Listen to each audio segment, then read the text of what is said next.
This is my first ever attempt at making peach wine, and it went a lot smoother than my last batch of fruit wine that I made last year. But to see how it was made, let's go back in time to the end of last summer when peaches were in season. In August, it was peach season, and I was fortunate enough to work with a new farm stand that was located next to Odell's Brewing Company inside a shipping container called Recabre. They were getting peaches by the caseload, and they ordered me a half a case of Palisade peaches, which came out to about 9 pounds of peaches. Now, due to my own timing, this lined up with being right before I went to Europe, so at their peak freshness, I washed them, then dried them and cut them up into slices. I put them in freezer bags and froze them until I had time to start making wine. The additional advantage of freezing fruit, especially when it's fresh for wine, is that when you defrost them, it begins to release the juices a lot easier. So let's fast forward now to October when I'm ready to make some wine. So to start this process, I heated up 2 gallons of reverse osmosis water to a boil and added in 5 pounds of sugar. The sugar will bump up the starting gravity of the wine, but not impact the final flavor. Next, I added all the frozen peaches into my fermentation bucket with a mesh bag, and here's one of my 2 mistakes I made, but please just learn from me instead. I thought that by adding boiling water over the peaches would be enough to defrost them and meet the desired temperature that I was looking for, which was somewhere in the high 60s.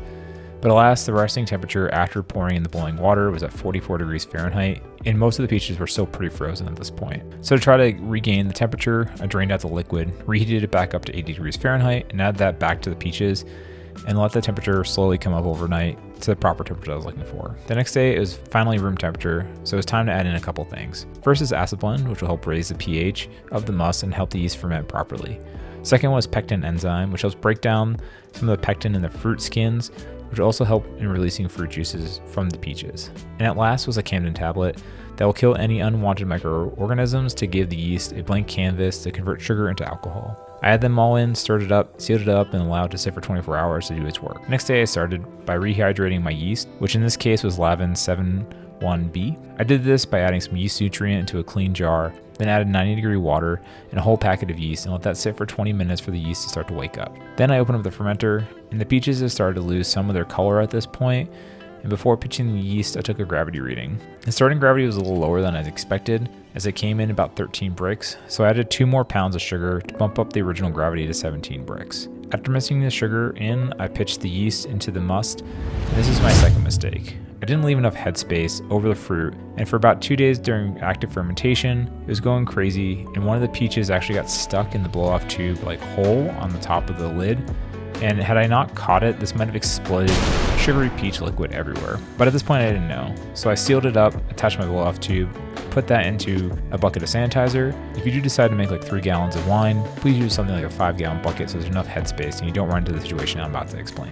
Now, after 2 days of fermentation, I opened it up, added some additional yeast nutrient and punched down the fruit, and then sealed it back up. If you're seeing any sluggish fermentation activity at this point or in the beginning, it could just be too cold for the wine yeast, as they typically need something north of 70 degrees Fahrenheit for vigorous fermentation, and a house, especially in the fall when I was brewing this, was a little too cold.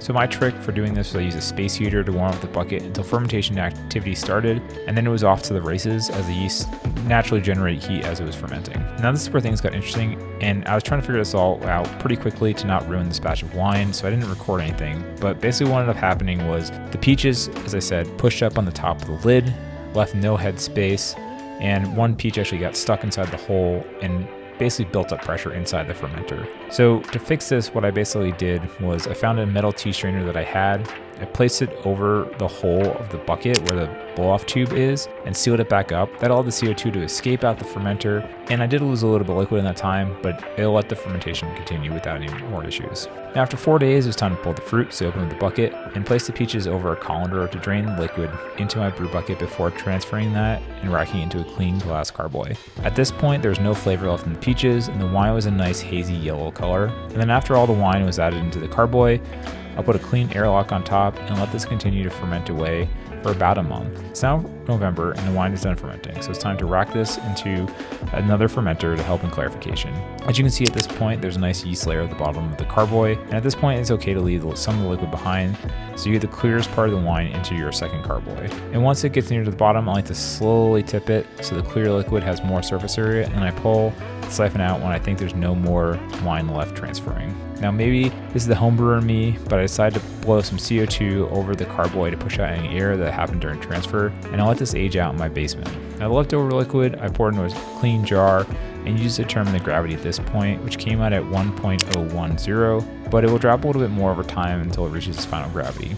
And I did enjoy it over the next few days, but it's still young and very sweet, and so you can definitely drink it at this point if you want. Now 4 months later, it's mid-March and the wine is completely cleared out. At this point, it's still a lovely reddish orange hue, so it's time to rack it off the sediment into a clean bottling bucket and bringing it full circle back to the original fermenter I started this project with. Starting with 3 gallons of fruit and liquid, I yielded around 9 liters of finished wine, which just came under 2.5 gallons. For bottling, I attached my trusty bottling wand and began filling clean and sanitized beer bottles, as it's what I have on hand. Once the liquid is almost at the top of the bottle, pull out the wand. Then I dunked some of the bottle caps that I had on hand into sanitizer and capped up these bottles. Using the dregs from the carboy, I will use that to determine the final gravity, which came in at 1.004, making this wine around 9% alcohol. Now let's see how it turned out. Going in for the aroma, I get fresh white peaches on the nose, and for the taste, despite finishing very dry based on the final gravity, this wine still has a lingering fruity sweetness.